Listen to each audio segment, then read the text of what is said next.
சில பகுதியில் தென்னங்கல், தென்னமரம் அதிகமாக இருந்தா தென்னங்கல், பனைமரம் அதிகமாக இருந்தா பனங்கல். இதுதான் அந்த காலத்துல. இப்ப என்ன, இப்ப இந்த அறிவு முத்தி போச்சுல, இப்ப அறிவு ரொம்ப முத்தி போச்சு இல்லைங்க. முத்தி போன என்ன பண்றான்னு சொன்னா, அத போதை பொருள்கள்ல இன்னும் அட்வான்ஸா போறான். இவ்வளவுதானா, இந்த பாடுறா இன்னும் தர்றேன்னு சொல்லி கத்தடிங்கிறான். ஏன்டா குடிச்சுக்கிட்டு இது பண்ற, ஊசில ஏத்திருவோம்டா. இப்ப என்ன பண்றான், அறிவு ஏற ஏற அது கிறுக்குத்தனமும் சேர்ந்து ஏறிக்கிட்டு போகுது. இப்போ நான் போதை என்ன குடிச்சா பத்த மாட்டேங்கிறான். இந்த போதைக்கு அடிமையாகலாம் பாருங்க, அவனுக்கு அது பத்தவே பத்தாது.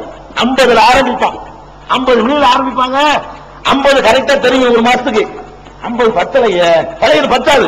இந்த போதை மட்டும் சோறு மட்டும் கரெக்டா போதும் எந்திரிச்சிருவான். எத்தனை ஒரு திட்டாலும் போதை இல்லாத பொருள்களை இவன் ஏத்திக்கிட்டு போக இயலாது. இந்த போதை பொருள் சமாச்சாரம் எப்படி தெரியுமா, 50லயே ஆடுவாங்க நடந்துகிட்டு. ஃபர்ஸ்ட்ல ஓரளவுக்கு ஸ்டடியாக நிதானம் ஆயிடுவான். ஒரு மாசம் போகுமா பத்தாது, ஒரு 60 சேர்த்து ஊத்துங்க, இன்னும் 10 ஊத்துங்க, அப்புறம் 100, 200, 300, 1000. வயிற்றுல இருக்கணும்ல, இடம் இருக்காது. என்னையா குடிச்சு போது பத்த மாட்டேங்குது, பத்தல இல்ல, இங்க வேற இருக்குதுவா. என்ன வேற இருக்குது, ரத்தடிந்து ஒரு ஊசி எடுத்து ரத்தத்தில் உள்ள அணுக்கள் எல்லாம் சாவடிக்கக்கூடிய ஊசி எடுத்து அதை எடுத்து ஏற்றுவான். அவனா போட்டுக்குவான் பெத்தடின் ஊசி. அது யாருக்கு இந்த புற்றுநோய் இந்த மாதிரி தாங்க முடியாத வேதனையில் இருக்கிறான அவனுக்காக வேண்டி கண்டுபிடிக்கப்பட்ட ஒரு மருந்து. வேதனை அதிகமா துடிச்சு போய் அதுக்கு மருந்தே இல்லாம இருமுனா ரத்தம் கக்குறான், அவன் தாங்க முடியாது.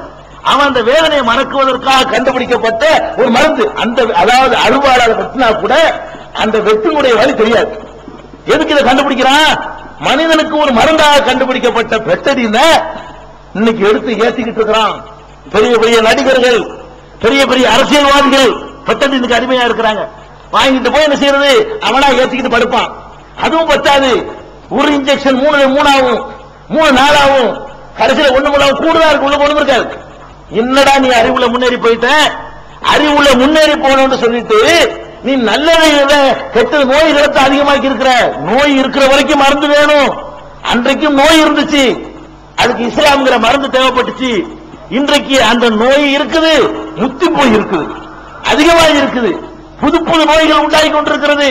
அப்ப தேவையா இல்லையா, ஹெராயின்கிறான். அது என்ன ஹெராயின் கேட்டா, ஒரே ஒரு இந்த பனங்கல்ல குடிச்சதுக்கே இப்படி சொன்னீங்களா, இப்ப என்ன ஹெராயின் கண்டுபிடிச்சிருக்கான். ஹெராயின் என்ன, அது ஒரு பவுடர், அது ஒரு பவுடருங்க. அதுக்கு அடிமை ஆயிட்டான்னு வைங்க, அது இல்லாம இருக்க முடியாது. கொஞ்சம் நாட்களை தடவி விட்டுட்டான்னு சொன்னா அதுல எப்படி கிக்கு ஏறு, நரம்பு எல்லாம் பிடிச்சி இழுக்கும். இத ஒரு நாளைக்கு அவனுக்கு கொடுக்கலன்னு வைங்க, கையெழுக்கு சுருங்க, அப்படி நடுக்குவான், துட்டிக்குவான், அவன் என்ன வேண்டாம் செய்வான். அதுக்கு ஆளாயிட்டான்னு வைங்க, இந்த ஹெராயினுக்கு அடிமை ஆயிட்டான்னு சொன்னா அவனுக்கு இந்த ஹெராயினை காட்டி உங்க அப்பனை கொலை செஞ்சுட்டு வர தகவலை கொலை செஞ்சிருவான். சிரிக்கிறதுக்கு சொல்லல, சீரியஸா சொல்றேன். இந்த ஹெராயின் பழக்கத்துக்கு அடிமை ஆயிட்டான்னு சொன்னா, ஒரு ஆம்பளை அடிமை ஆயிட்டான்னு வைங்க, அடே இப்ப ஹெராயின் உனக்கு கிடைக்கல, இப்ப நான் ஹெராயின் தர்றேன் பாத்துட்டியா, சரிங்க தாங்க, என்ன செய்யணும், உங்க அப்பனை கொலை பண்ணிட்டு வா, நான் செய்யறேன், உங்க கொடையை கூட்டிட்டு என் கொடு விடுறேன். சிரிக்கிறதுக்கு இல்ல. அப்ப இப்ப என்ன மருந்து நோய் அதிகமாக போச்சா, நீ என்ன முன்னேறி இருக்கிறியா? நாகரிகம்ங்கிற பேர்ல இந்த கம்ப்யூட்டரையும் இந்த டிவியையும் இந்த விண்வெளி கோள்களை அனுப்புறதையும் சந்திர மண்டல பயணத்தையும் செவ்வாய் கிரகத்தினுடைய ஆராய்ச்சியும் வச்சுக்கிட்டு நீ முன்னேறிட்டு மனுஷன் என்ற முறையில தனித்தனி நபர்களை எடுத்துக்கொண்ட முறையில பாத்தீங்கன்னு சொன்னா நீ முன்னேறி இருக்கிறியா, பின்தங்கி இருக்கிறியா? அப்பம் பார்த்த காலத்தை விட அதல பாதகத்தில் விழுந்து கிடக்கிறியா, நீ மேல ஏறி இருக்கிறியா? சொல்லு. ரொம்ப கீழே போயிட்ட, ரெண்டுதான் அவருக்கு தெரியும். இன்னைக்கு ஆயிரக்கணக்கில் போயிட்டு இருக்குது இந்த மாதிரி ஹெராயினுக்கு அடிமையாகி பெண்கள் கல்லூரியில எல்லாம் ஹெராயின் நுழைஞ்சிருச்சு. இன்னைக்கு எந்த கல்லூரியில ஹாஸ்டலுக்குள்ள பிள்ளைகளை சேர்க்க முடியல, கல்லூரிக்குள்ள விற்பனை ஆகுது. ஹெராயினுக்கு அடிமை, ஒரு பொம்பளை அடிமையானான்னு வைங்க, மாணவிகள் ரொம்ப சர்வசாதாரணம். ஹெராயினுக்கு அடிமையாக்கி முழு பிலிம்ல எடுக்கிறதுலாம் காரணம் என்னங்கிறீங்க, இந்த ஹெராயின் தான். ஹெராயினை கொடுத்து இல்லைன்னா ஹெராயின் தரமாட்டேன்னா அதுக்கு அவன் தயாராகிறான், ஒரு பெண்ணு தயாராகிறான், ஆணு தயாராகிறான், அந்த அளவுக்கு எதுவும் செய்வான். அப்படி ஒரு பழக்கத்துக்கு அடிமையாகக்கூடிய இது மதுபான தண்ணிக்கெல்லாம் இப்படி வராது. இந்த தண்ணி அடிக்கிறான அந்த காலத்துல பவுடர் இருந்து கஞ்சா, அந்த காலத்துல இவங்க கண்டுபிடிச்சது என்ன, கஞ்சா. நம்ம அப்ப மாட்ட காலத்துல கஞ்சாண்டு ஒரு இலை, இந்த கசகசாங்கிற இல்லைங்க, கசகசா அதனுடைய இலை தான் கஞ்சா. இந்த கஞ்சா இறைச்சி பீடியில் வச்சுக்கிட்டு 2 இழுப்பு இழுப்பான், ஒரு மாதிரி அப்படி இழுக்கும், அவ்வளவுதான். பெருசா அவனு செத்துலாம் போயிட மாட்டான், அதுவும் கேடுதான். அதான் ஆரம்பம், அதான் படி. அப்ப முதல் படி, இரண்டாவது படி, மூணாவது படி கம்ப்யூட்டர்னு ஏறினீங்க. அந்த மாத்தாட கஞ்சாவுல இருந்து ஜம்ப் பண்ணி இருக்கிற நீ, கஞ்சாவுல இருந்து ஹெராயின் ஜம்ப் பண்ணிட்டான். இவன் ஜம்ப் பண்ண நல்லதுல மட்டும் பண்ணல, கெட்டதுல ஜாஸ்தியா பண்ணிருக்கான். அதை காலத்து சாதாரண தண்ணி தான் அடிச்சுக்கிட்டு இருந்தான். இப்ப என்ன தண்ணில எத்தனை வகைன்னு பாத்தீங்களா? ஜின்னுங்கிறான், விஸ்கிங்கிறான், ஒயினுங்கிறான், ரம்முங்கிறான், பீருங்கிறான், பிராந்திங்கிறான். இதுக்கு பேரு தமிழ்லயும் பேரு இல்ல, எல்லாம் இறக்குமதி. வகை வகையான பெயர்கள்ல எத்தனை விஷயங்களை கண்டுபிடிச்சுட்டான். இது 10வது புதுசா வந்திருக்குது. இப்ப பள்ளி, பாச்சா இதெல்லாம் போட்டு புதைச்சி வச்சு அதுல தயாரிக்கிற பானம் ரொம்ப விலை கூடது, ரொம்ப அதிகமா கிக்கு தருமா. அதை குடிச்சுட்டு சாகுறான். சீனாவுல எல்லாம் இந்த மாதிரியான போதைப் பொருள் வச்சுங்க, ஆப்பிள் திராட்சையை புதைச்சி வைக்கிறத விட எதுவும் சேர்த்து 2 பள்ளி, 2 பாம்பு, 2 எலி எல்லாம் சேர்ந்து போட்டும். அது ஒரு தனி டேஸ்ட் தான். இதெல்லாம் குடிக்கிற அளவுக்கு மனுஷன் பழகிக்கிறான். இந்த பழக்கம் இன்னைக்கு பாருங்க என்னாச்சு தெரியுமா? டெய்லி பாக்குறோம் பேப்பர்ல, கள்ளச்சாராயம் குடிச்சு 100 பேர் சாவு, 200 பேர் சாவு. படிக்கிறீங்களா? என்ன கள்ளச்சாராயம்? 2 சாராயம் ஒண்ணுதான். இவன் கள்ளச்சாராயம் என்ன பண்ணுவான்னு கேட்டா, கவர்மெண்ட்ல அனுமதி வாங்கி தயாரிக்கிறவன் அதுக்குரிய பொருளை போட்டு தயாரிக்கிறான். நல்ல பொருளா? நல்ல பொருளா இல்ல. சர்க்கரையில தயாரிக்கிறான்னு வைங்களேன். நீங்க சர்க்கரை வாங்கினா என்ன செய்வீங்க? சோத்துக்கு வாங்குறா இருந்தா, சாப்பாட்டுக்கு வாங்குறா இருந்தா, எறும்பு வைக்காம இருக்குதா, ஈ வைக்காம இருக்குதா, கசிஞ்சு போகாம இருக்குதா, அப்படி பார்த்து வாங்குவீங்க. இந்த சாராயத்துக்கு தேவைப்படுற சர்க்கரை வாங்க மாட்டான். கடைகள்ல சொல்லி வச்சிருப்பான், அந்த வீணா போன சர்க்கரை, கசிஞ்சு போன சர்க்கரை இருந்தா நான் வாங்கிக்கிறேன்னு சொல்லி வச்சு வாங்கிட்டு போய் காய்ச்சி வாங்க. இது அதனால போகும்போது வாடகை அடிக்கும். இந்த போட்ட திருச்சிக்குள் நுழையும் போது, இந்த மெட்ராஸை கடக்கும் போது பாத்துக்கிறீங்களா, இந்த நெரிசாலையை ஆளை வச்சுக்கிறாங்களே, அதை கடக்கும் போதே போக்கு பத்திட்டு போகணும். அவ்வளவு பயங்கரமான நாட்டமா இருக்கும். இது இவன் தயாரிக்கிறது. சீப்பான விலையில கொடுக்கறதுக்கு இவன் என்ன பண்ண தெரியுமா?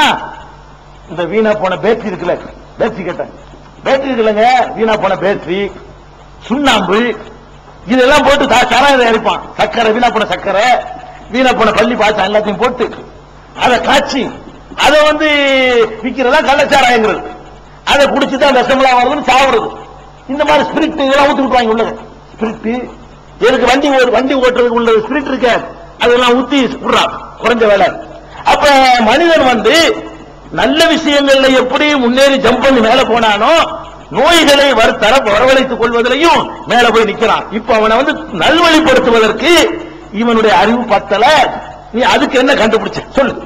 21ஆம் நூற்றாண்டில் இருக்கக்கூடிய விஞ்ஞானியே, ஒரு குடிக்கக்கூடியவன் குடியை நிறுத்துவதற்கு நீ கண்டுபிடிச்ச மருந்து என்ன?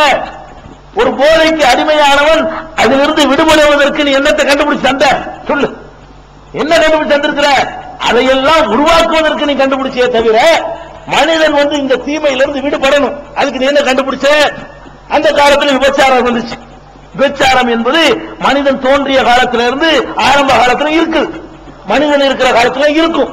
எப்படி இருந்துச்சு? சும்மா அங்கொன்னு இங்கொன்னுமாக, ரொம்ப அரிதாக, யாருக்கும் தெரியாத வகையில ஒரு மாதிரியா இருந்துச்சு. இவ்வளவுதான். அது வெளிப்படையா யாரும் சொல்லிக்கிற மாட்டான். விபச்சாரம் செய்வது யாருக்கு தெரியாது, வெக்கப்படுவான். மாடி தெரியக்கூடாது செய்யறவன் கூட. இது எத்தனை வருஷமா? பல நூற்றாண்டுகளா இதான் வழக்கம். போன நூற்றாண்டு வரைக்கும் இதான் வழக்கம். இந்த 20ஆம் நூற்றாண்டுல காடு பிரச்சனை என்ன ஆச்சுன்னு சொன்னா, விபச்சாரமும் விபச்சாரத்திற்கு அழைப்பதும் அதிகரிச்சு நோய் முத்தி போயிருக்கு. இந்த நோய் அதிகமா இருக்கு. விபச்சாரம் என்பது ஒரு நோய், அதுக்கு மனுஷன் ஆட்படுவது ஒரு நோய். இந்த நோய் தீர்ந்து போயிருக்குதா? எல்லாரும் நல்லவர்களாக, பிறன்மனை நோக்காதவர்களாக இருப்பதற்கு நாங்கள் இதை கண்டுபிடிச்சிருக்கிறோம். சொல்ல பார்ப்போம். 20ஆம் நூற்றாண்டுல இல்ல. என்னத்தை தந்திருக்கிறான் பரிசு? 20ஆம் நூற்றாண்டுடைய பரிசு எய்ட்ஸ். இப்போ உள்ள பரிசு என்ன? 20ஆம் நூற்றாண்டு நமக்கு தந்திருக்கிற பரிசு என்ன? கம்ப்யூட்டர் மட்டும் இல்ல, எய்ட்ஸ் தான். எய்ட்ஸ் 20ஆம் நூற்றாண்டுடைய பரிசு தான். எய்ட்ஸ் தந்திருக்கிறான். ஏன்? இந்த விபச்சாரத்தை எப்படி எல்லாம் கொண்டு வரான்னு பாருங்க. மனிதனுக்கு கொடுத்த அறிவை பயன்படுத்தி கஷ்டப்பட்டு கண்டுபிடிச்சான். அந்த டிவிய, அந்த கேமராவை, அந்த சினிமா துறை, அந்த படம் காட்டுவதை எல்லாத்தையும் கண்டுபிடிச்சான். அது இன்னைக்கு என்னைக்கு யூஸ் ஆகிட்டு இருக்கு? சினிமாங்கிற பேர்ல பகிரங்கம் விபச்சாரத்துக்கு அழைப்பு கொடுக்கணும். விபச்சாரம் இது. ஒரு அந்நிய பொம்பளை ஆட விட்டு எல்லாரும் பாடுறான்னு சொல்லுவது அது என்ன பகுத்தறிவு சேர்ந்தது? அது எந்த நாகரிகத்தில் சேர்ந்தது? அவ யாரு உனக்கு? பொண்டாட்டியா? ரம்பவன் பொண்டாட்டியா? குசும்பவன் பொண்டாட்டியா? நான் கேட்கிறேன். இவெல்லாம் யாரு? அவ யாரோ நீங்க யாரோ, அவ்வளவுதான். அவெல்லாம் சதை வியாபாரம் பண்ணக்கூடியவள். அவளை கொண்டு அந்த மேடையில் நிப்பாட்டி வைத்து அதை சாதாரணமா நிப்பாட்டி வைக்கிறா?